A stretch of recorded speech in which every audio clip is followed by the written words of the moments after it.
ഇതിനിടെയാണ് 51ാമത് G7 ഉച്ചകോടി കാനഡയിൽ തുടങ്ങുന്നത്. ഉച്ചകോടിക്കായി പ്രധാനമന്ത്രി നരേന്ദ്രമോദി കാനഡയിൽ എത്തി. ഒരു ദശാബ്ദത്തിനിടെ മോദിയുടെ ആദ്യത്തെ കനേഡിയൻ സന്ദർശനമാണിത്. ഇറാൻ ഇസ്രയേൽ സംഘർഷം പ്രധാന ചർച്ചയാകും ഈ ഉച്ചകോടിയിൽ എന്നാണ് പ്രതീക്ഷിക്കുന്നത്.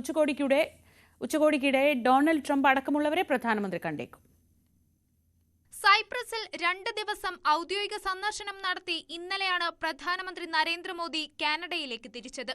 തുടർച്ചയായി 6ാം തവണയാണ് G7 ഉച്ചകോടിയിൽ പ്രധാനമന്ത്രി മോദി പങ്കെടുക്കുന്നത്.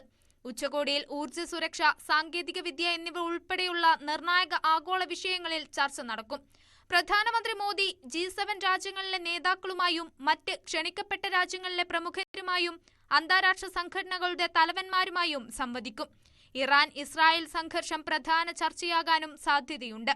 പശ്ചിമേഷ്യയിൽ നടന്നുകൊണ്ടിരിക്കുന്ന സംഘർഷങ്ങളിൽ ഇന്ത്യയും സൈപ്രസും ആശങ്ക പ്രകടിപ്പിച്ചിട്ടുണ്ടെന്നും ഇത് യുദ്ധത്തിന്റെ യുഗമല്ലെന്ന തന്റെ നിലപാട് ആവർത്തിച്ചതായും പ്രധാനമന്ത്രി നരേന്ദ്രമോദി ഇന്നലെ വ്യക്തമാക്കിയിരുന്നു. ഉച്ചകോടിയോടനുബന്ധിച്ച് പ്രധാനമന്ത്രി മോദി നിരവധി ഉഭയകക്ഷി കൂടിക്കാഴ്ചകളും നടത്തും. ഉഭയകക്ഷി ബന്ധം കൂടുതൽ ആഴത്തിലാക്കാനും മെഡിറ്ററേനിയൻ മേഖലയുമായും യൂറോപ്യൻ യൂണിയനുമായും ഇന്ത്യയുടെ ബന്ധം ശക്തിപ്പെടുത്താനുമുള്ള ശ്രമമുണ്ടാകും. ഇന്തോ കാനഡ വ്യാപാര നിക്ഷേപ ചർച്ച വീണ്ടും ആരംഭിക്കുന്നതിനും ഇത് വഴിയൊരുക്കും. നേരത്തെ തന്നെ കനേഡിയൻ പെൻഷൻ ഫണ്ടുകൾക്ക് ഇന്ത്യയിൽ നിക്ഷേപമുണ്ട്. ഇത്തരത്തിലുള്ള കൂടുതൽ നിക്ഷേപങ്ങൾ രാജ്യത്തെത്തിയേക്കും.